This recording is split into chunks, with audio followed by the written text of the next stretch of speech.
Apa sunnah menurut lughah? At-tariqatu. Sunnah menurut lughah adalah at-tariqatu,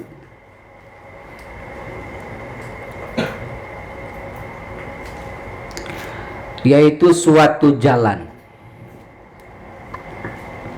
Jalan, tariqah. Tariqah itu jalan. Walau ghairu mardiyatin, walaupun jalan itu tidak diridhoi. Walau ghairu mardiyatin, walau jalan itu tidak diridhoi. Jadi sunnah itu menurut bahasa adalah thariqah, artinya suatu jalan.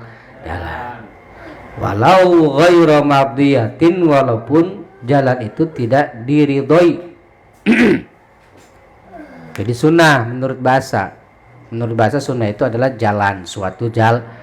Ya, walaupun perjalanan itu tidak diridhoi atau tidak disukai, itu namanya tapi itu menurut bahasa. Kalau menurut bahasa itu nggak ada hubungannya dengan hukum. Itu baru apa?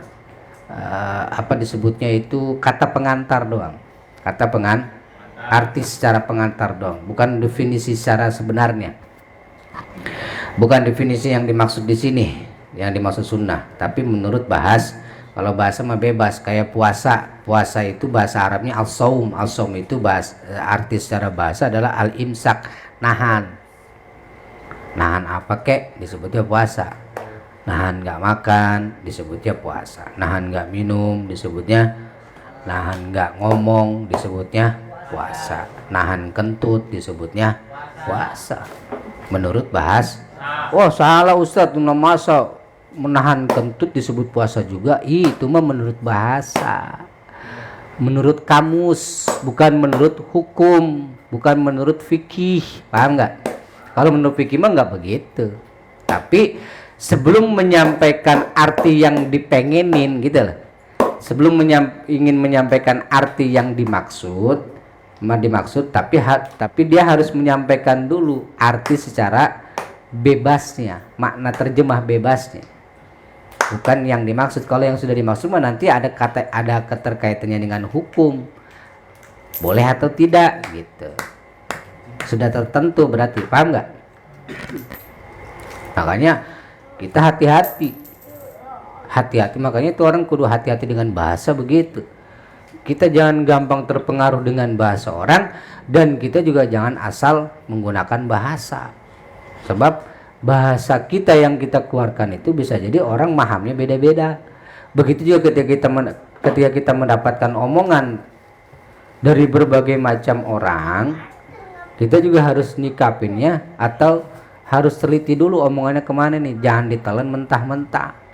Yang gampang kita mudah diadu domba, yang gampang kita tersulut emosi, yang bikin gampang kita terpengaruh karena kita belum memahami maksud dari omongan tersebut. Akhirnya kita gampang marah, gampang terprovokasi, gampang ketipu, gampang kesinggung gitu.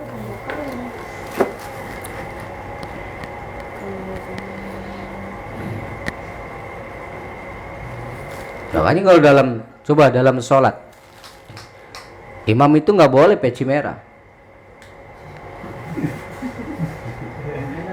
nggak boleh ya. Yang jadi imam itu nggak boleh peci merah. Dalam fikih itu jelas, bukan dalam fikih. Nggak sah sholatnya kalau yang jadi imam peci.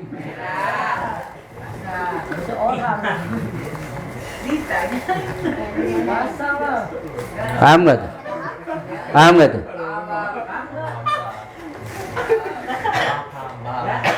Pokoknya kalau ente ngelihat di masjid manapun ente mau jadi makmum yang imam peci merah, mendingan gak usah ngikut. Nggak sah sholatnya. Apa? Ya bener masa. Jangan kan peci merah, peci putih juga nggak boleh jadi imam. Peci coklat apalagi.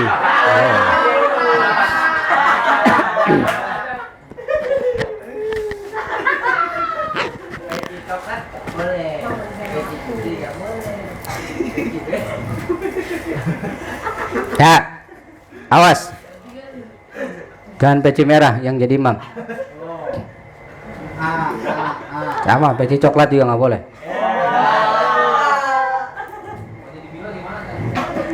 Apalagi? Nggak boleh. Baju merah gimana baju merah? Baju merah, baju hitam, peci merah, peci putih, peci hitam, nggak boleh. Jangan nongol nanti kena ini, kena hack. Kenapa? Ya nggak boleh karena yang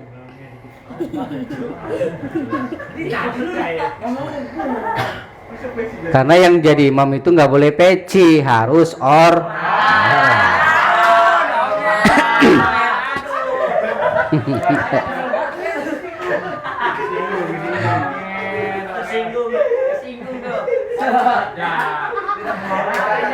Nah itu kan bahasa kan. Bahasa, kalau ente nggak ngerti dengan bahasa tadi, maka ente gampang tersulut, gampang tersinggung. Wah, sesat nih ustadz nih, katanya gitu. Gak jelas nih ustadz nih gitu. Iya sama aja. Makanya selama ini kita salah kaprah, nggak boleh orang ziarah di kubur.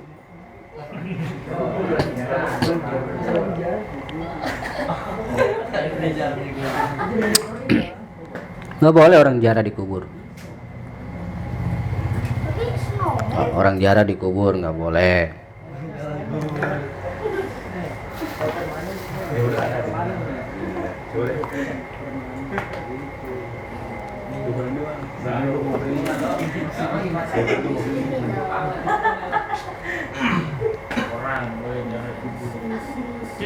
Ya, doain orang mati nggak boleh.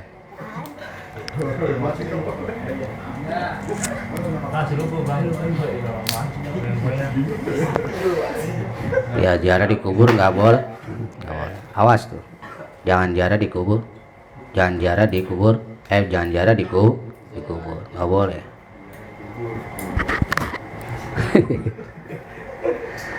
Kita itu sampai saya sempat ngirim kayak begitu, mohon maaf ya. Ada sampai orang yang bergelar nih, mohon maaf ya, gelarnya doktor.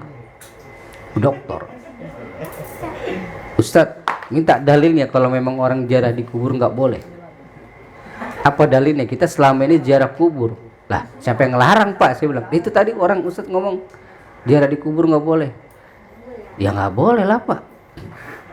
Tapi kan selama ini kita ziarah kubur. Kalau ziarah kubur mah boleh. Tapi kalau ziarah di kubur nggak boleh. Lo orang lagi ziarah di kubur.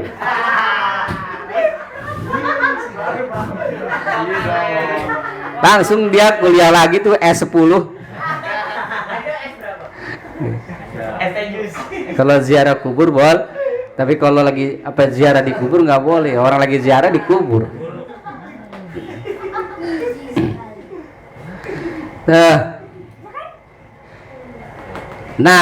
Nah sekarang yang dimaksud dengan sunnah menurut syar'an gimana? Wa syar'an, dan bermula sunnah menurut syara'. Kalau udah syara' ini berarti urusannya ada hukum yang disebut hukum syariat. Ada wajib, ada sunnah, ada mubah, ada makruh, ada haram. Jadi kalau menurut bahasa belum ada hukum. Secara etimologi makna bebas, bukan makna bebas, makna asal. Tapi kalau sudah syar'an berarti udah keikat sama hukum syara'. Ada hukum tertentu, boleh wajib, sunnah, boleh, mubah, makruh atau haram.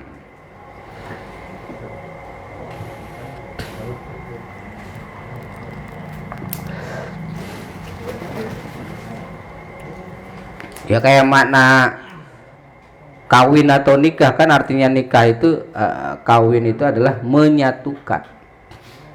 Kawin itu menyatukan. Nikah itu juga menyatukan. Tapi yang dimaksud dengan syara, menyatukan apa? Diperjelas lagi. Yang dimaksud dengan nikah di situ fikih.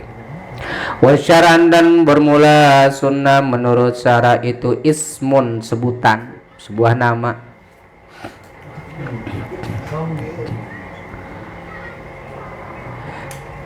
ismun li tariqatil mardiyatil maslukat, yaitu adalah jalan, sebutan untuk sebuah perjalanan al mardiyati yang diridhoi, yang disenangi, yang diridhoi oleh Allah, al maslukati yang ditempuh,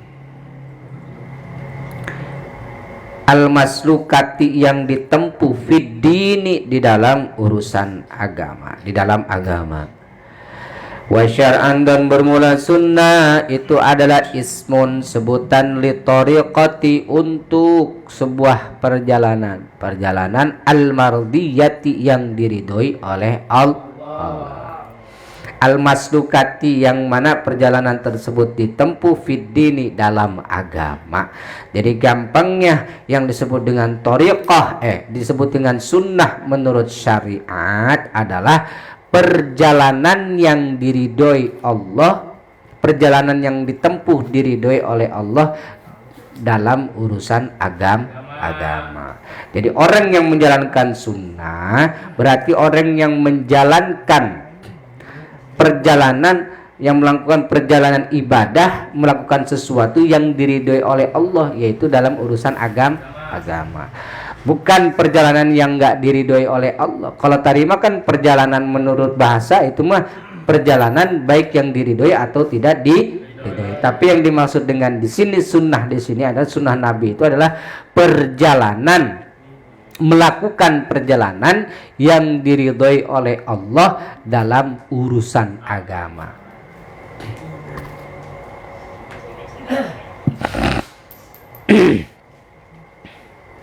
Salah.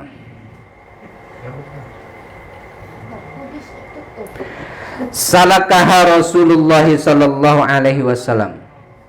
Salakaha yang telah ditempuh oleh Rasulullah sallallahu alaihi wasallam, au ghairihi atau selainnya Rasul. Jadi sunnah itu perjalanan yang ditempuh yang diridhoi oleh Allah dalam urusan agama, yang telah ditempuh oleh Rasul ataupun selain Rasul. Itu namanya sunnah.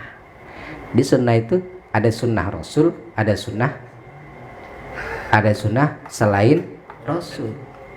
Tuh. Yang penting perjalanan itu dua-duanya ditempuh dengan ridho Allah, dalam urusan agama. Bang, majuan. Karena itu enggol pinter.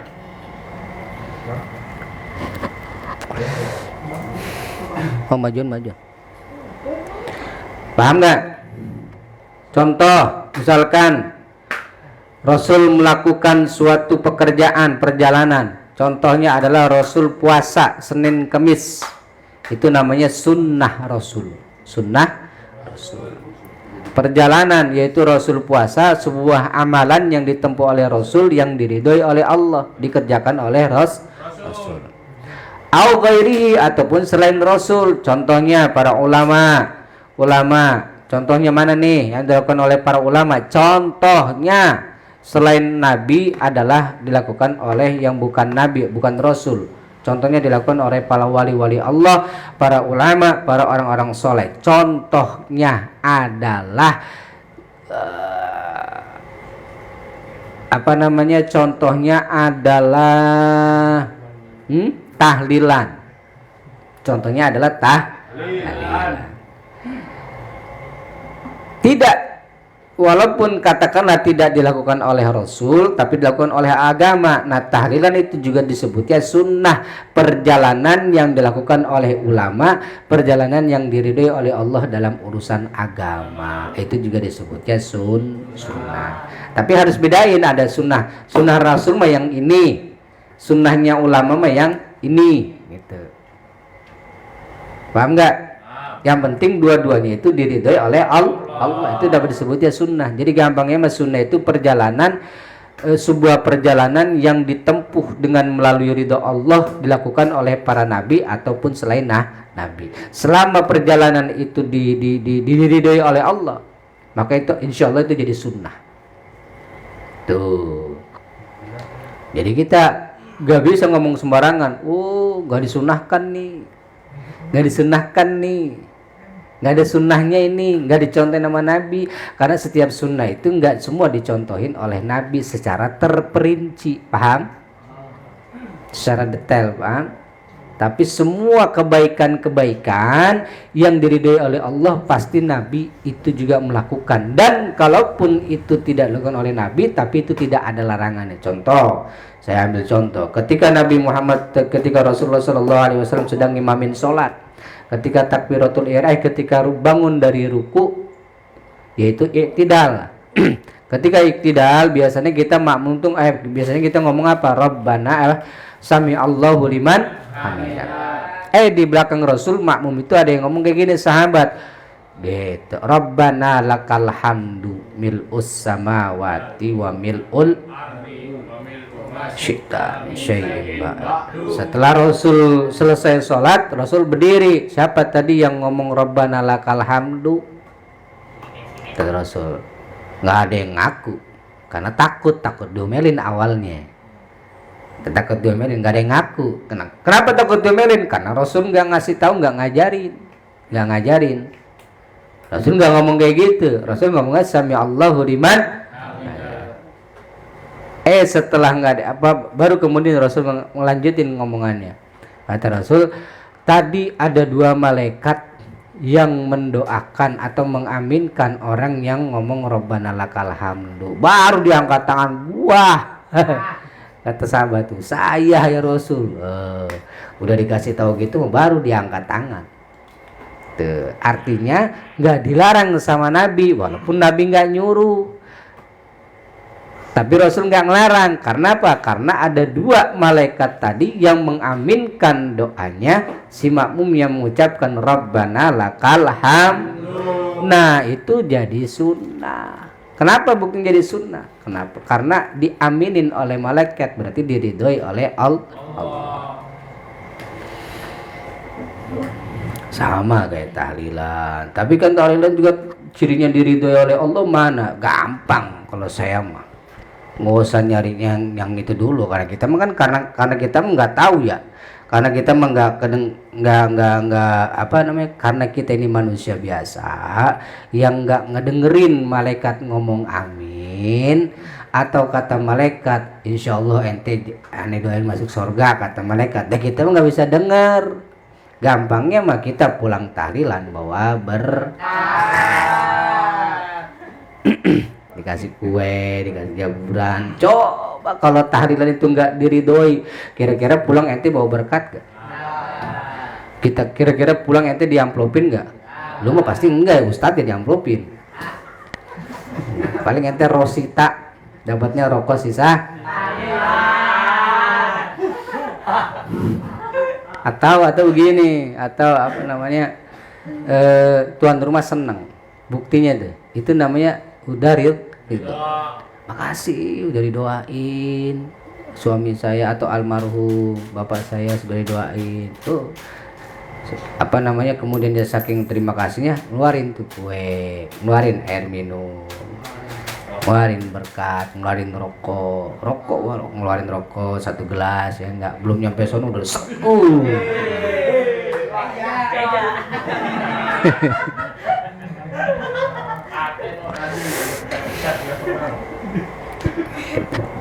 ya, itu kan dari orang, belum tentu Allah ridho. Karena kita mah nggak tahu. Yang penting kita berhusnudzon, ya. Kalau orang senang itu bukti tanda Allah ridho. Udah. Karena ridho itu bukan hanya berbentuk doa. Nih contoh. Ente punya kerjaan, mak ente senang. Mak ente senang dengan pekerjaan ente. Mak, alhamdulillah dapat kerjaan. Kerja apa lu, Tong? Kerja di kantor, mak, gaji 15 juta. Ya Allah, seneng banget, mak. Tiap bulan ente kerja cium tangan sama emak gitu ya, mak seneng tuh. Walaupun mak nggak ngomong doain, gue doain Tong lu naik gaji, gue doain Tong lu naik pangkat. Mak nggak ngomong gitu, tapi setiap hari ente berangkat kerja, mak senyum, mak seneng, mak ngasih sarapan tuh. Itu berarti emak udah ridho. Pekerjaan aktivitas ente berarti diridhoin oleh orang tua. Kalau emak orang tua udah ridho, Allah pasti ridho. Selesai. Ustaz, kalau anaknya nyolong, emaknya ridho gimana? Allah juga ridho. Iya ridho, lu ke neraka.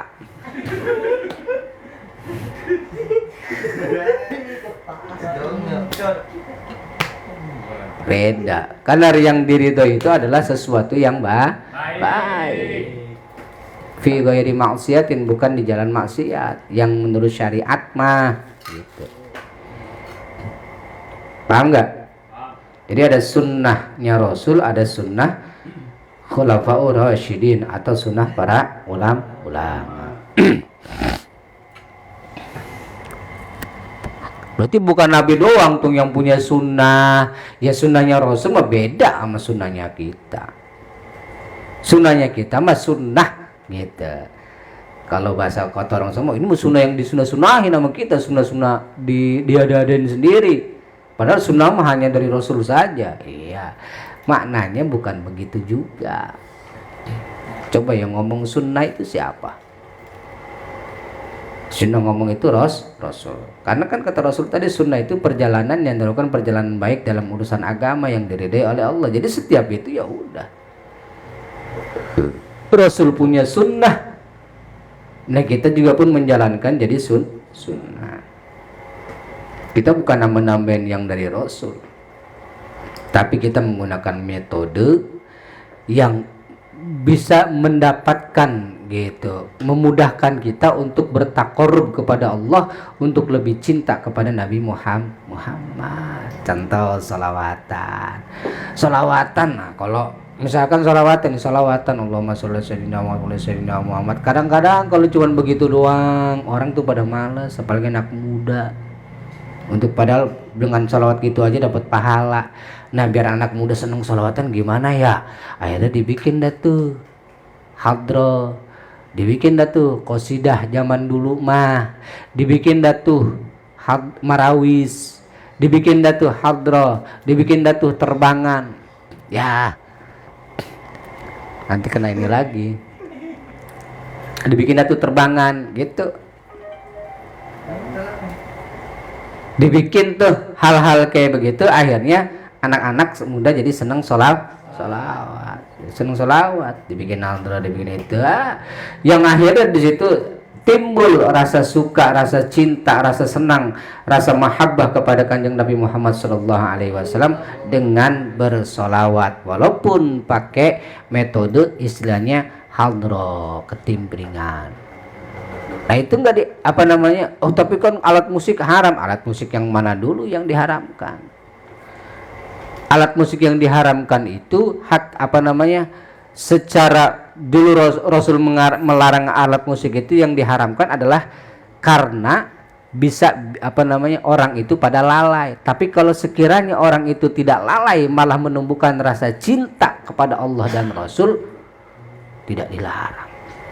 Yang dilarang itu yang lalai dalam urusan maksiat. Mana contohnya yang nggak dilarang? Ya banyak. Lagu-lagu Roma kan dangdutan semua tuh, tapi lagu-lagunya Islami, lagu-lagunya banyak nasihat, ya nggak? Judulnya kan banyak, ada rem tangan segala macam. Yang ingetin kita supaya kematian, sebujur bangke gitu. Begadang jangan begadang kan gitu kan. Dulunya ada juga yang kalau motor blong itu jangan lupa rem tangan. Judi segala macam banyak. Tuh. Judi sekarang bukan tap lagi, judi slot.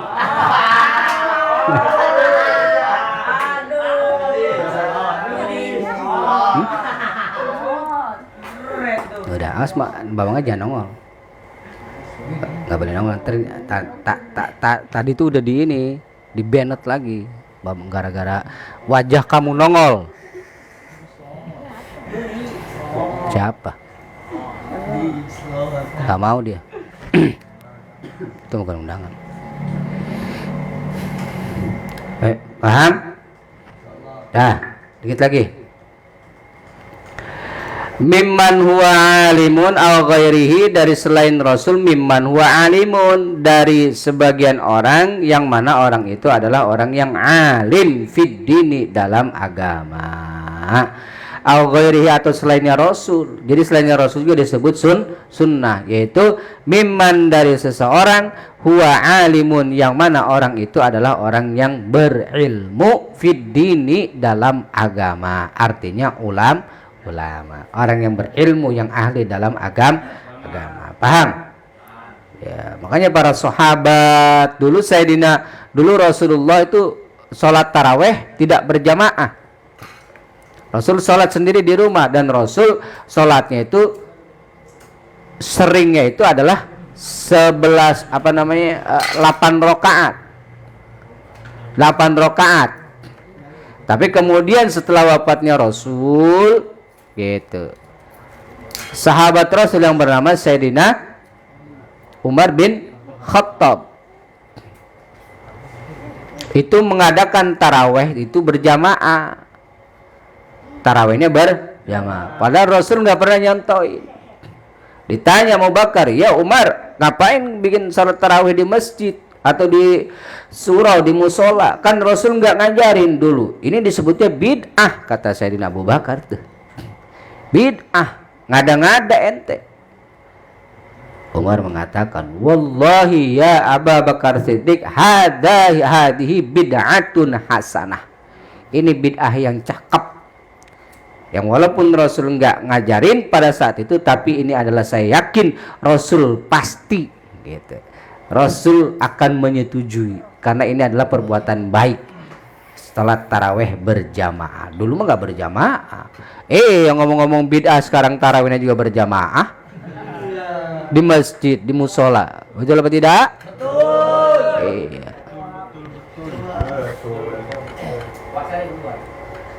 Begitu, berapa rakaat? Rasul emang dulu 11 rakaat, 8 rakaat. Man bacaannya Rasul 8 rakaat itu sampai sahur. Salatnya, salat tarawehnya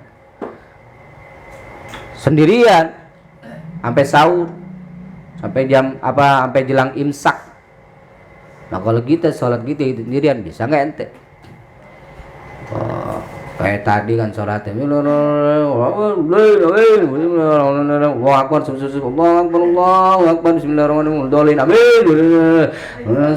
gitu selesai, assalamualaikum warahmatullahi wabarakatuh, salaweh, kayak gitu.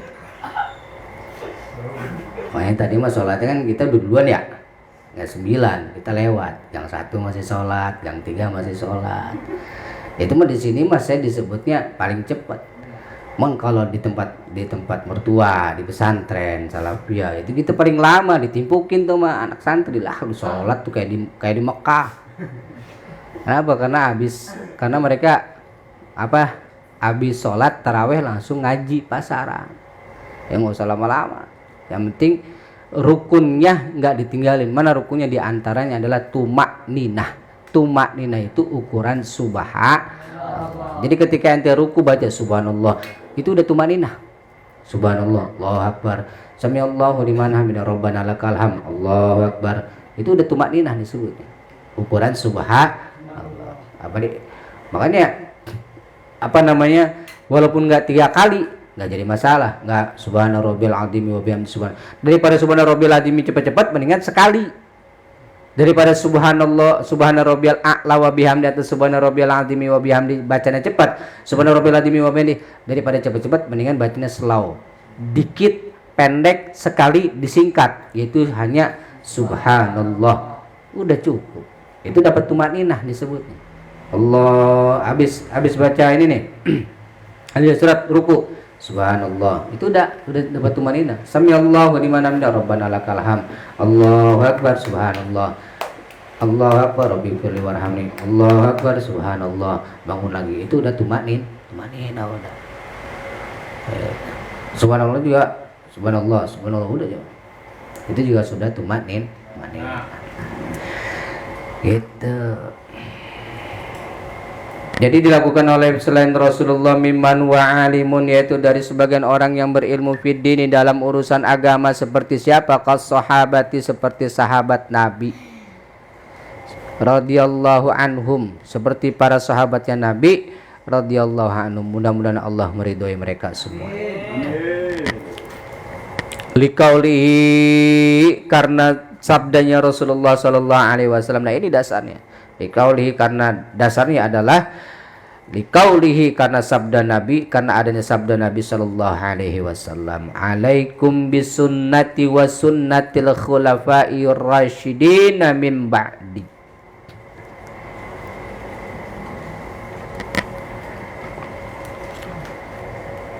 Ya, sebagaimana apa, karena ada hadis Nabi, alaikum bisunnati wa sunnatil khulafa'ir rasyidin min ba'di. Alaikum bisunnati, wajib apa, alaikum bisunnati, hendaklah kalian semua berpegang pada sunnahku. Alaikum bisunnati, hendaklah atas kalian semua berpegang dengan sunnahku. Itu sunnah Rasul, yang ibadah-ibadah yang dilakukan oleh Rasul yang diridhoi oleh Allah Subhanahu wa taala. Semuanya, semua yang dilakukan oleh Rasul itu dulu urusan ibadahnya semua diridhoi oleh Allah. Wa sunnatil khulafa'ir rasyidin, dan juga kalian hendaklah berpegang kepada sunnahnya khulafa'ur rasyidin. Siapa khulafa'ur rasyidin? Yaitu para sahabat Nabi, Sayyidina Abu Bakar, Sayyidina Umar, Sayyidina Utsman, Sayyidina Ali. Itu yang kita baca. Khalifatul ula Sayyidina Abu Bakar Siddiq, al-khalifatu tsaniyatu Sayyidina Umar bin Khattab, al-khalifatu tsalisatu Sayyidina Utsman bin Affan, al-khalifatu rabi'atu Sayyidina Ali bin Abi Thalib. Itu baca yang jelas. Muhammad.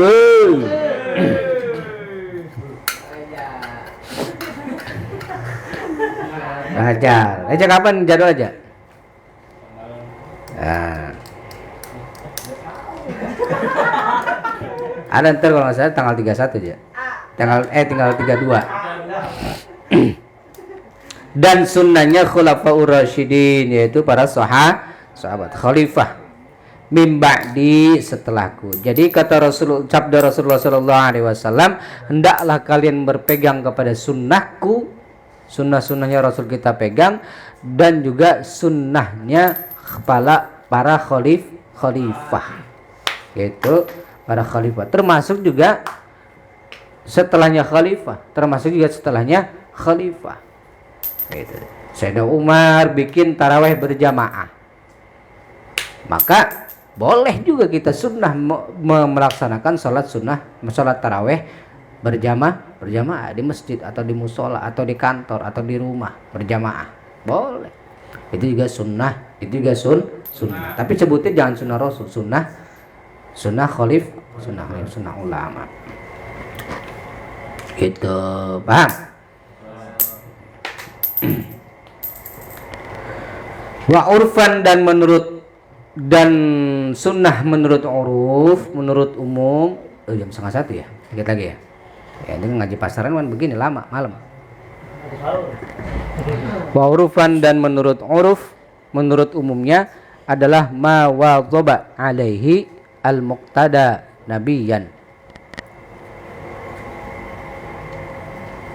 Secara uruf, secara itu umumnya, secara tradisi. Secara uruf, sunnah itu adalah apa? Ma wadhaba alaihil muqtada, muqtadi boleh, yaitu ajaran. Muqtada, sesuatu ajaran, muwadhabah, sesuatu ajaran, suatu perjalanan boleh. Wadhaba alaihi al muqtada, yang diikuti secara muwadhabah, secara konsisten, yaitu suatu ajaran, suatu perjalanan yang dilakukan atau diikuti secara konsisten. Konsisten? Fokus, istiqomah lah, konsisten. Jangan angin-anginan. jangan belok-belokan. Ya, kalau nggak belok-belokan lempeng bae ente, nggak belok-belok. Hidup mah Pak, perjalanan mah pasti ada belak. Ya kalau lempeng mulu cepet nyampe, bener gak? Paling cepet nyampe itu reja, dari masjid ke masjid cuman plak gitu doang, cepet nyampe tuh. Dari rumah ke masjid cepet nyampe. Tapi yang namanya lurus itu cepet nyampe. Makanya orang yang jalan itu, hidup itu pasti berliku-liku, belok kiri belok kanan, iya enggak? Kalau udah mau nyampe tinggal lempeng. Al-muqtada yang diikuti nabiyan oleh nabi, suatu ajaran yang diikuti secara konsisten. Al-muqtadi oleh para pengikutnya, yang dilakukan secara konsisten juga dilakukan oleh para pengikutnya. Nabiyan, baik para pengikutnya itu baik para nabi, awaliyan atau para walinya Allah. Jadi sekali lagi, menurut tradisi, sunnah itu adalah sesuatu amalan yang dilakukan secara konsisten. Al-muqtadi nabiyan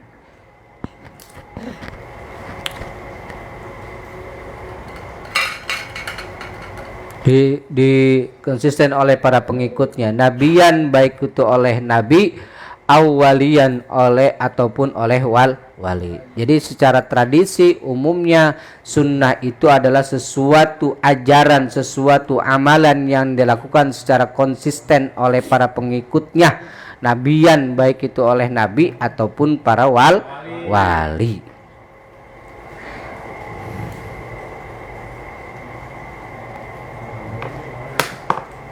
Wasunniyu mansubun ila sunnati, wasunniyu dan bermula sunni.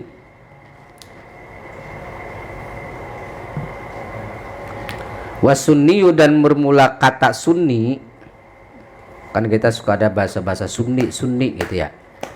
Dan istilah sunni itu mansubun ila sunnati, dinisbatkan adalah nisbat kepada sunnah. Jadi sunnah itu namanya, sunni itu disebutnya para pengikut ahlus sunnah. Sunniyun, orang yang ngikuti sunnah disebutnya sunniyun. Gitu. Itu kalau beda lagi kalau yang dibawain oleh BCL itu Mas Sani.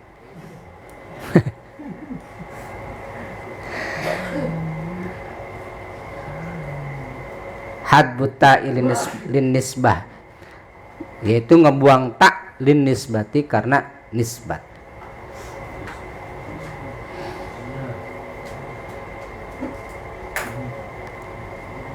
Awalnya sih gini,